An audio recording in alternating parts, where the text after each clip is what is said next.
We need climate justice. We need equity and fairness. We need system change and solutions for a better tomorrow. Protecting the most vulnerable. We need climate justice today. Climate justice now. Welcome to Walasaha. My name is Dominique Morales. It's a curious home for the good troublemakers, the world changers, and the dream chasers. And you know the deal. We're embarking on a special series with the Caribbean Youth Environment Network called INBETWEENITY, the Green Pod, made possible through the generous partnership with the Clara Lionel Foundation. In this episode, we'll be taking a trip and talking about the Escazú Agreement and why it may just be the most important environmental treaty coming out of the LAC. The Escazú Agreement, which was adopted in 2018, coming into force just 2 years ago in 2021, finds its genesis all the way back in 2012 at the Rio Plus 20 conference. It was considered at that time a pivotal and decisive moment in sustainable development. Indeed, this was a conference that gave birth to the global agenda of the 17 goals we now know as the Sustainable Development Goals. Why do we consider it the point at which Escazú was conceived? Well, back in 2012, one of the political outcome documents, a resolution, was coined The Future We Want. And in that document was one of the central tenets of Escazú, the reaffirmation of human rights.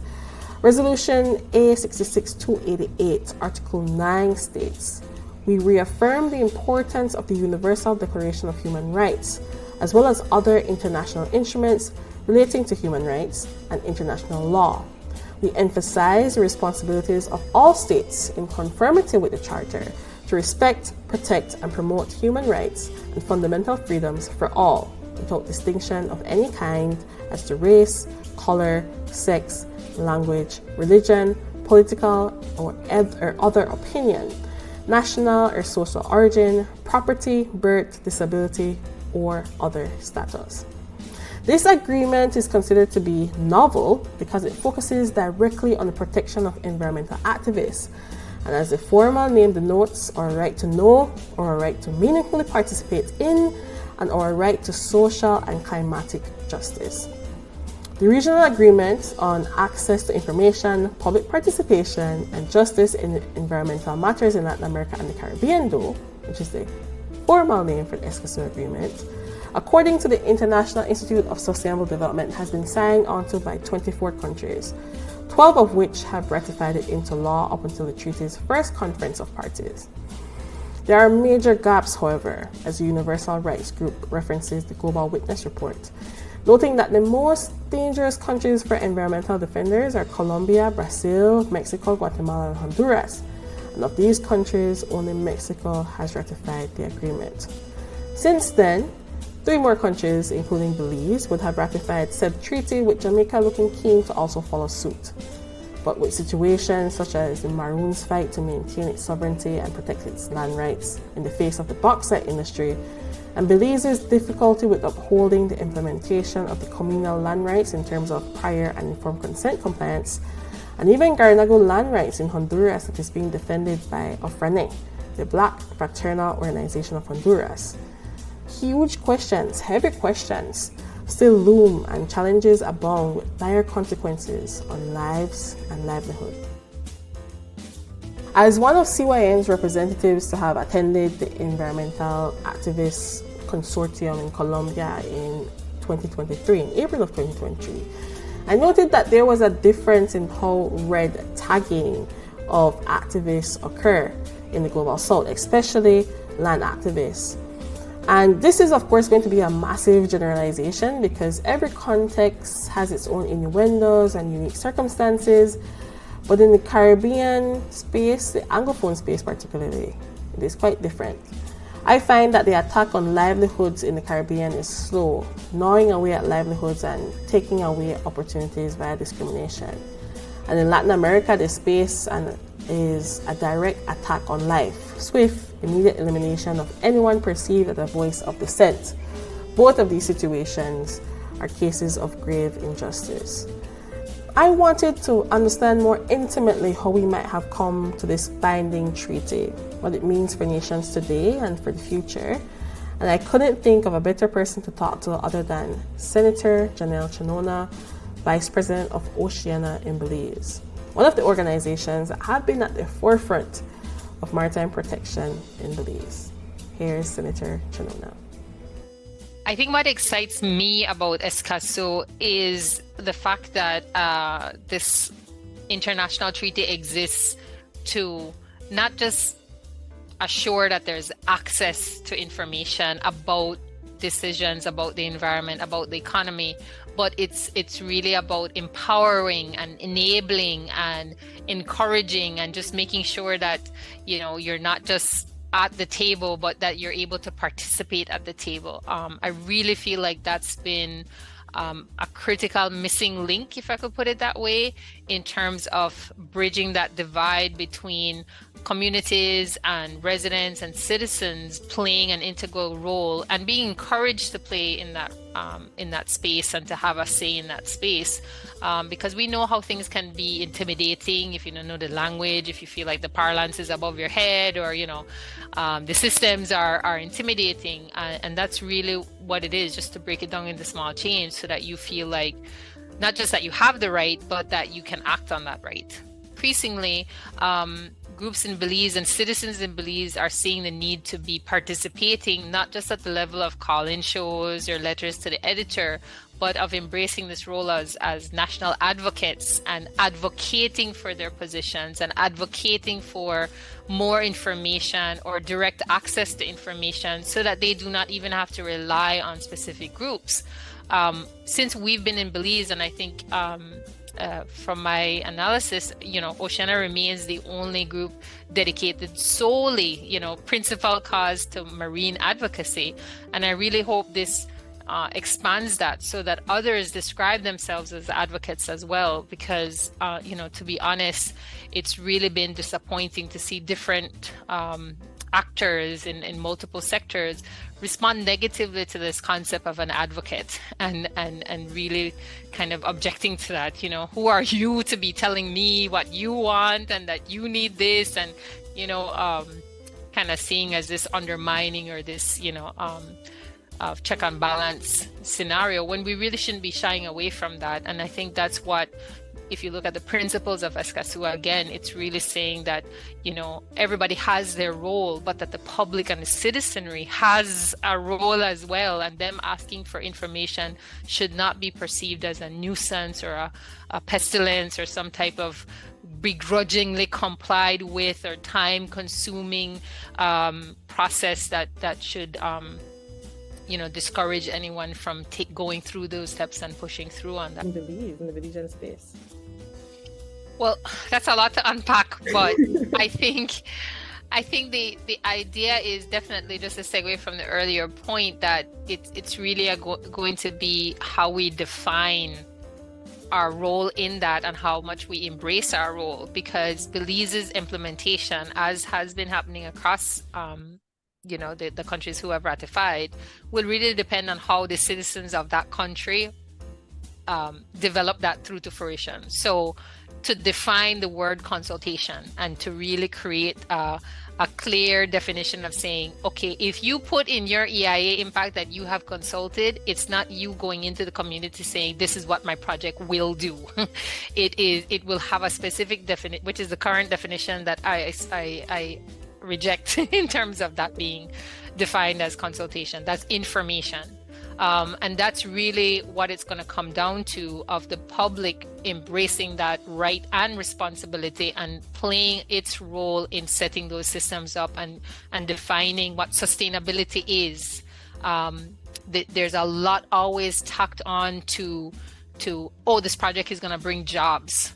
Yeah, but what type of jobs? How stable are those jobs? How am I going to feel fulfilled at the end of the day with those jobs? And I'm going to come home and feel like I've been made sick at that job, whatever it is. It's really going to come down not just to these very broad, vague terms and these very opaque promises, but really come down to nuts and bolts, so that when you make that decision and you have to live with that decision, that you know what you're signing up for. And that's really going to depend on the public, and that's really going to depend on advocates.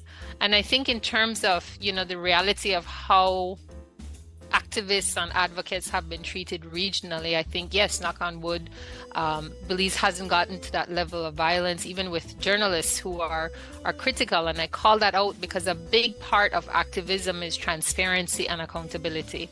And that's also a key pillar in journalism and media. And while we're not there, again, thank goodness, but it's also that we can get there if we sense this slippage and we see the slope going in the wrong direction, because we have seen where victimization has played a role, and we have seen where because of victimization, people are very quiet, or people are passive aggressive, or people choose what they believe to be is some kind of sacred sanctioned anonymity in the ballot box, and that's where they choose to show that they are protesting or how they're manifesting. And that really has to change, because I think, again, as citizens, if we believe ourselves to be living in a democracy and we are feeling some type of pressure to censor what we say, censor what we post, censor what we talk about when we're even among family and friends, then you've lost your voice. And that's, again, if you map out, how other countries, other jurisdictions have ended up in dictatorships and other types of scenarios, that's one of the first things that happens, not just censorship by law, but almost like an insidious self-censorship, because you have seen what happened, or because you believe, if I do this, this is going to be a problem. And of course, this is not unique to Belize. We have a very small country, so perhaps it's more evident, it's more visible, because, everybody got somebody will work, for the government or with the government. Everybody have, friends, family members in all these spaces, and it will take, and I keep telling people, I said, the beauty about Belize is it's very hard for us to copy and paste because we have such unique set of factors and dynamics, and that's a great thing, because one, we will only hurt ourselves if we try to copy and paste approach, but two, we can't copy and paste from nobody else because we're unlike everybody else. So it has to be that we're creating Belize systems and Belize scenarios based on our Belizean realities, and again, that will depend entirely on how Belize implements these treaties, and with Escazú pushing, I think, for the same pillars of transparency, good governance, accountability, like the overarching good governance agenda.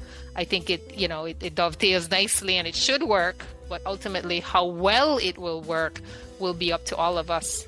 For sure, as usual, like every voice, no matter how small or how creolized or how Maya or Garifuna, like every voice is very, very important. Absolutely. To ensure that there's a co-created vision that doesn't leave, and sounds very cliche, but doesn't leave anyone behind. Literally, that is our goal, to not leave anyone behind. And I think even in the Caribbean space, and given just political histories, like having something like this that gives us protection in some way, and again legitimizes the fact that there are things that people need to speak up about that aren't going to be very welcome. There will be dissenting voices, but dissenting voices, I think, only strengthens that collective action that we have.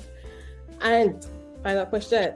Yes. So I wanted to ask you a bit about just what role do you see young people play, especially like with Oceana, like what role do you see young people playing in ensuring that these things not only are for today, but for generations to come?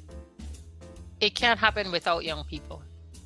I mean, honestly, on a personal basis, young people give me so much hope for the future, because one, they could smell it a mile away. Two, the gaslighting is very hard to pull on them, and I see where the bad actors attempt of doing that gets like, no, that's not happening. That's going to be critical, because I think the disinformation with all of this, and I go back to those terms because I think the emphasis now will always be on some type of washing, green washing, blue washing, orange washing, something. This is going to be good for you, and this will strengthen indigenous rights, and trust me, and trust me, and trust me. And it's really going to come up come down to young people coming up, standing up and saying, no, I need the receipts. I really need to understand this, and I really need to feel that this is actually what you're telling me, and it's not just because you're the person in charge telling me, the young person in the room. I know from my own experience where you were called rude if you're asking somebody, how dare you ask somebody in authority a question as if though you're not satisfied with the answer that you just gave. You were supposed to take that and swallow it and be happy about it. And that's shifting in a way that I think needs to shift, because we're at the point with these issues, whether it's climate change, whether it's indigenous rights. These are existential, and existential to the point where we have to remember, as existential means about our life, our ability to breathe, our ability to know where food is and to get food, not just know that the food is there. These are existential realities. So because we know those challenges are real, our responses have to be just as real and just as impassioned. And these can't be just buzzwords that anybody could props up and say, oh, but no worry, my product's sustainable, and no worry, my project is going to be, so climate smart and so climate resilient, and this is going to be like the poster child. No, like, we actually need to know that this is going to work. We talk all the time about limited resources and all of this, and it's really, I think, so indicative to me at every juncture that while that is true on certain fronts, our resources and our young people are truly unlimited because they're so creative, they're innovative. I mean, we saw that with COVID. We saw so much evidence of it, and I really reject any thought of killing that and reverting back to the status quo. And we see where there's such a resistance to that participation, and that's so disappointing from people in leadership. This rejection of right now we have a signature drive going on about citizens' right to be consulted via referenda in what happens next with the offshore oil moratorium. And some of the statements that's come out, it's been like, wow, y'all really don't want to give up any of that power, because recall the Referendum Act says that the results are non-binding. This is a purely advisory result, and yet they're so like, oh no, why don't I do this? And that, why wouldn't you want to hear from your citizens? Why wouldn't you get their input so that can guide the next decision?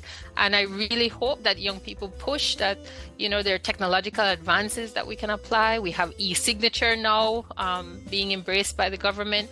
We should have an app, a citizens act, and maybe that's what Escalsu will do. It will really facilitate that type of merger of innovative, creative, and young Belizean thinking around this concept of being informed and participating, and with that merger come up with platforms where the same way we could spread that interesting dance video or whatever it is that goes viral, that we can use that technology to find out where people are thinking about certain issues, what they're thinking about projects, what we're thinking about, what's happening around them and how they're feeling. And as young people, even to gauge, what do you see in the future in terms of air quality? Do you think about, these environmental concepts? And the last thing I want to say is, it's really been, again, so motivational for me to see young people taking on what I think for even some adults very hard to grasp, these overwhelming concepts. Oh, well, we are dead anyhow, or better we just give up, or why would they fight, the thing done dead, or whatever it is.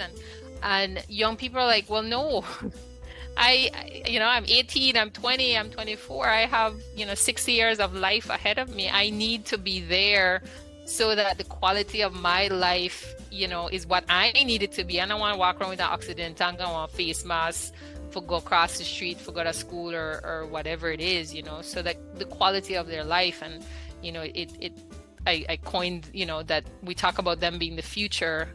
but this is the present. And if they're not there presently and making their presence felt at those decision-making tables, then they're not going to have the future that they want and that they have a right to participate in that process and create the future that they deserve. That was again Senator for the Belize Network of NGOs and Vice President of Oceania, speaking on what the Escazú can mean for us in the Caribbean if we utilize it well. Until next time, we encourage you to read a little deeper, engage in discussion with your community, and of course, we hope that we spurred your curiosity just enough that you're inspired to take action in big and small ways to advance the Escazú Agreement and localize the thing. Thanks for joining us here at Walasaha for INBETWEENITY, the Green Pod, made possible through the kind generosity of the Carl Lionel Foundation.